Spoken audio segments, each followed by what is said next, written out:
Hello everyone, welcome to 555 Maths classes. I hope you are doing well. This is chapter 4. This is our new chapter, Another Peak Beyond the Point.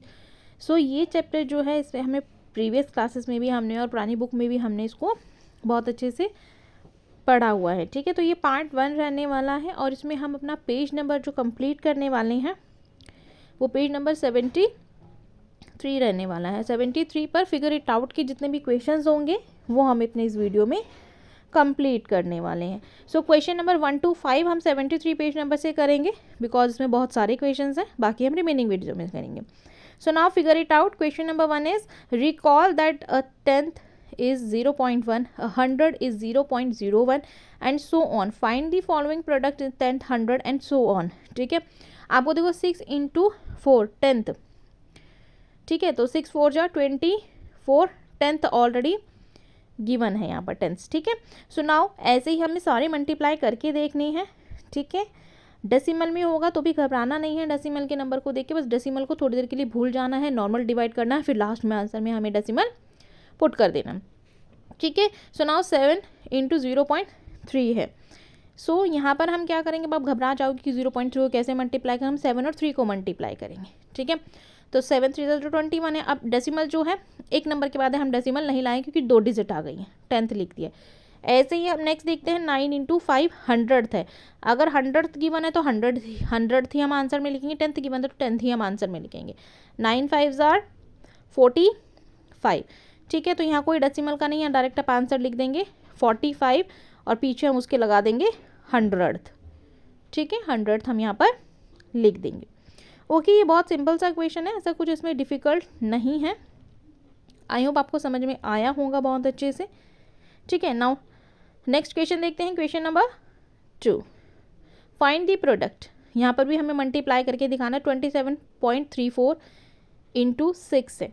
सो 27.34 को आप multiply करेंगे. ठीक है, उसके बाद आप इसमें डेसिमल पुट कर देंगे.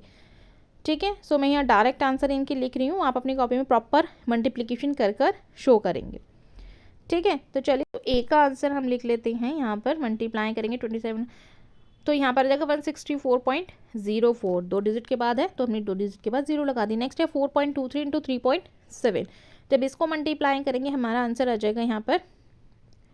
सो हम लिखेंगे 15.661. ठीक है, क्योंकि पॉइंट के बाद 3 डिजिट काउंट हो रहे हैं, 1 2 एंड 3. ठीक है, तो 3 के बाद लगेगा. नेक्स्ट है 0.432 इंटू 0.23. तो यहाँ पे 5 डिजिट के बाद हमें डेसिमल लगाना है, ये ध्यान रखिएगा. तो आंसर है 0.09936. ओके, आप 0 लगा सकती हैं. Next question, Tejas needs 1.65 metre of cloth for the shirt. How many metres of cloths are needed for 3 shirts. ठीक है, वो शर्ट्स उसको कपड़ा लग रहा है 1.65 मीटर क्लोथ्स है एक शर्ट के लिए. तो कितनी 3 शर्ट्स के लिए उसको कितना कपड़ा चाहिए होगा. तो चलिए स्टार्ट करते हैं. सबसे पहले जो भी गिवन चीज़ें हैं वो सारी लिख लेंगे. सो यहाँ पे हम लिखेंगे क्लोथ नीडेड फॉर 1 शर्ट. पहले एक के लिए चाहिए ना 1 शर्ट. सो 1 शर्ट में कितना है 1.65 है. 1.65 मीटर. यूनिट का भी हम अच्छे से ध्यान रखेंगे, अदरवाइज यूनिट नहीं लगाएंगे तो आपके एग्जाम में नंबर कट जाते हैं. 1.65 हो गया. ठीक है, आगे आप लिखेंगे cloth needed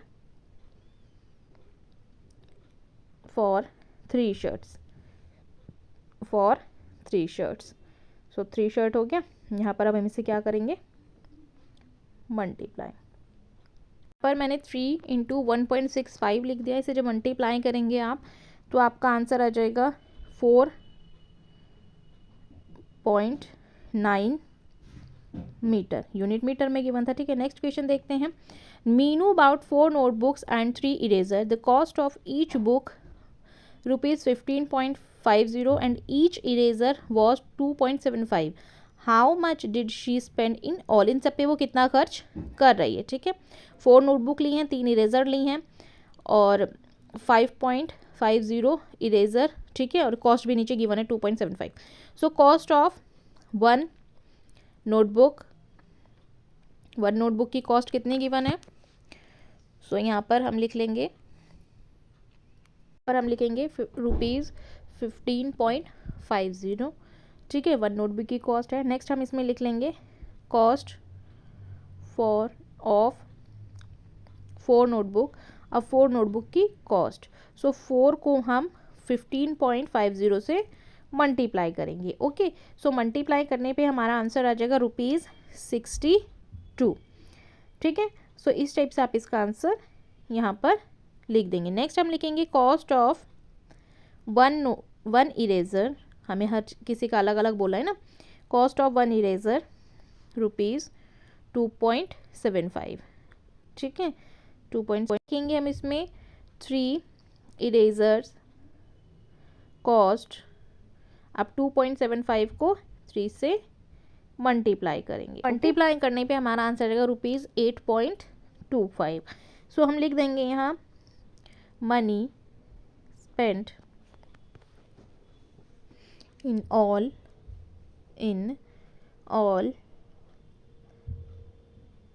is equal to, जितना भी था उसे हम यहाँ लिखेंगे 62 पॉइंट।